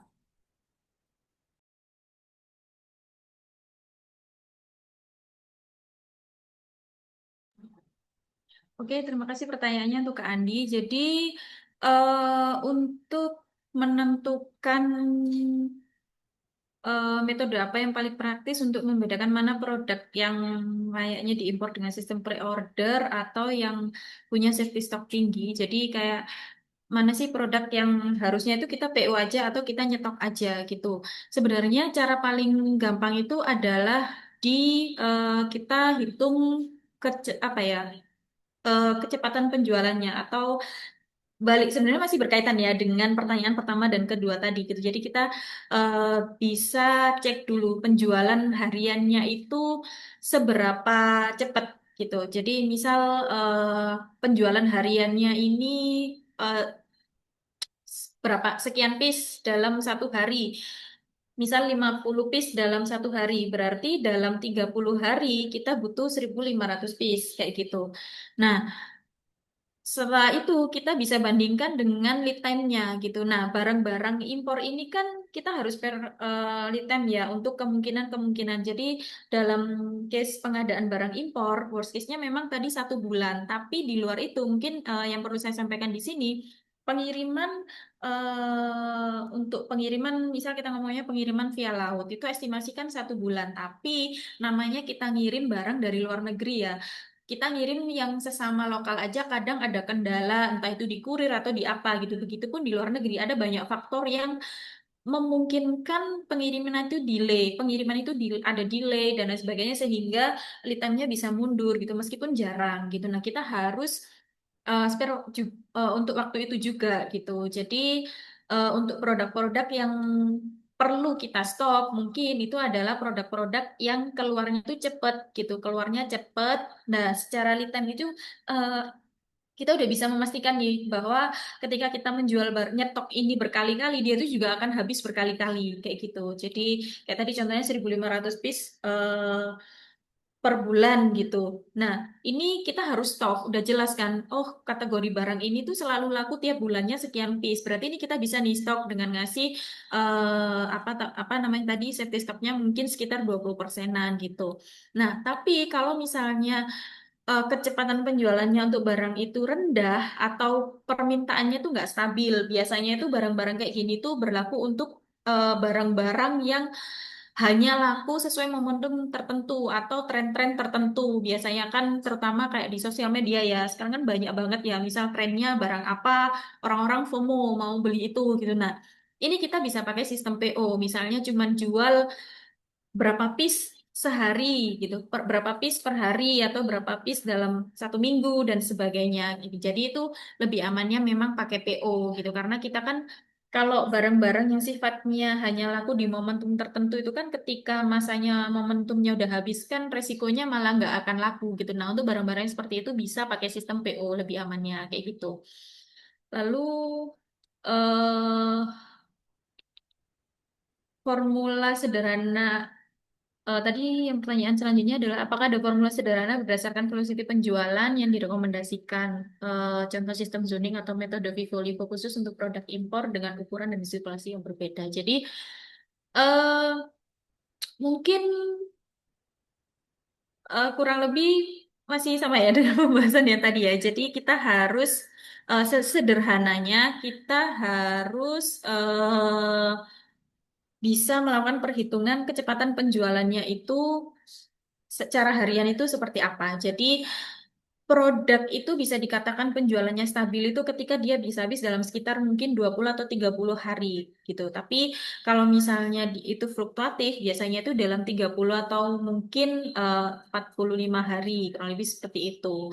Nah, mungkin kalau berkaitan dengan sistem zoning atau metode FIFO-LIFO, mungkin bisa rekomendasinya dibagi menjadi 3 area ya gitu. Untuk barang-barang yang cepat habis itu bisa ditaruh di gudang yang dekat dengan area packingnya yang di mana barang-barang itu cepat laku gitu supaya aksesnya lebih cepat kayak gitu. Lalu untuk stok misal dari kontainer gitu mungkin bisa untuk barang-barang yang stoknya itu dalam jumlah besar, kurang lebih seperti itu.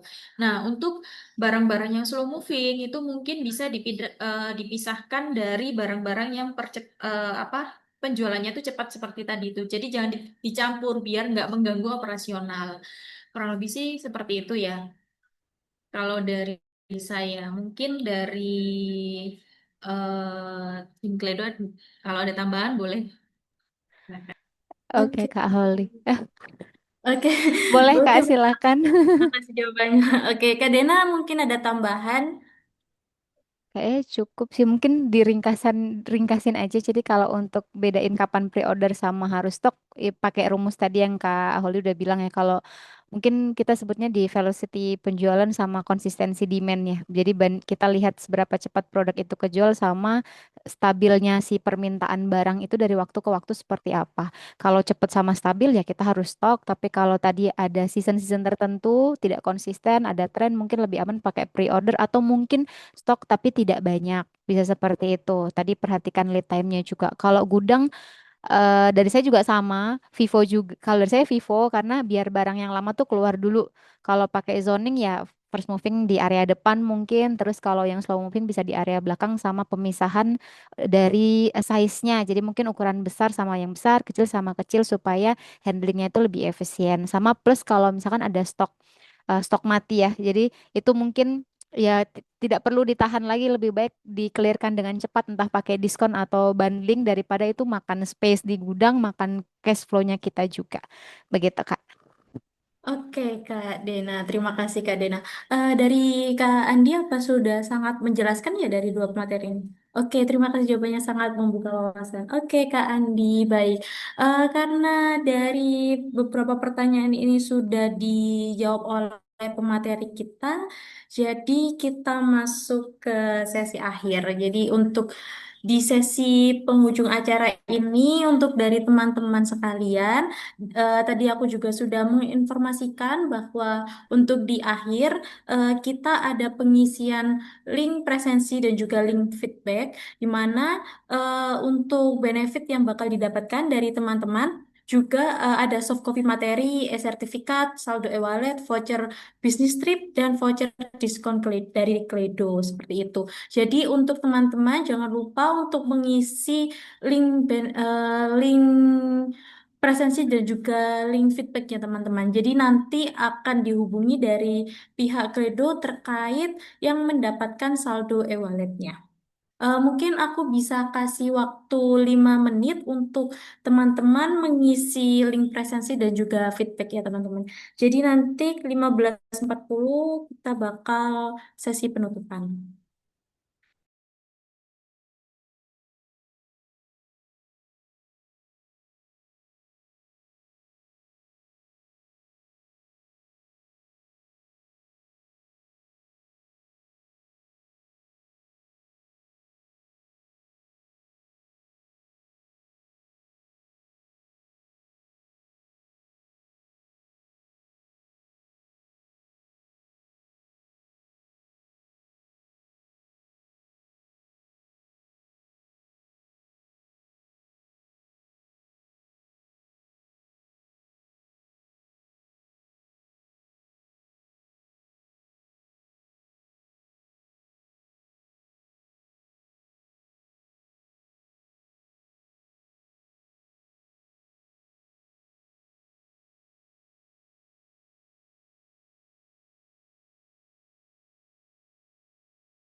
Oke, teman-teman. Tidak terasa ya kita sudah sampai di penghujung acara hari ini. Jadi, aku mau ngucapin terima kasih banyak untuk semua pertanyaan yang sudah masuk dan juga untuk para speaker atas insight yang luar biasa hari ini. Jadi sebelum kita tutup, benar-benar kita tutup, aku izin untuk teman-teman kita bisa foto bersama dulu ya. Jadi bisa on cam nih teman-teman semua. Untuk operator bisa ini ya, tolong di screenshotkan.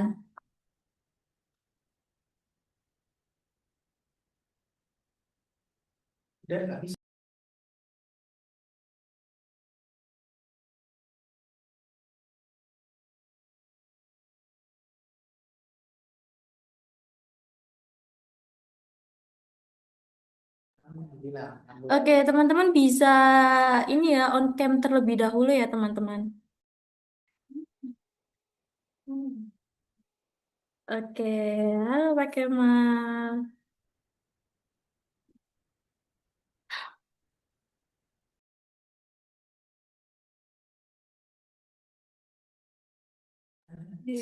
Oke, oke, kita langsung ya, teman-teman. Oke, satu, dua, tiga. Oke, sekali lagi, teman-teman. Satu, dua, tiga. Oke, terima kasih untuk teman-teman semuanya. Oke, sekali lagi aku ucapin terima kasih banyak untuk para speaker dan juga seluruh peserta yang sudah hadir hari ini. Jadi semoga apa yang kita bahas hari ini itu bisa langsung diterapkan dan bisa membantu bisnis teman-teman jadi lebih rapi, scalable, dan juga tentunya lebih profitable. Dan jangan lupa untuk teman-teman tetap terhubung dengan Asia Commerce dan juga Kledo untuk insight dan peluang bisnis lainnya untuk kedepannya ya teman-teman. Saya Purwati Lestari sebagai host dan moderator pamit undur diri. Sampai jumpa di event berikutnya. Terima kasih.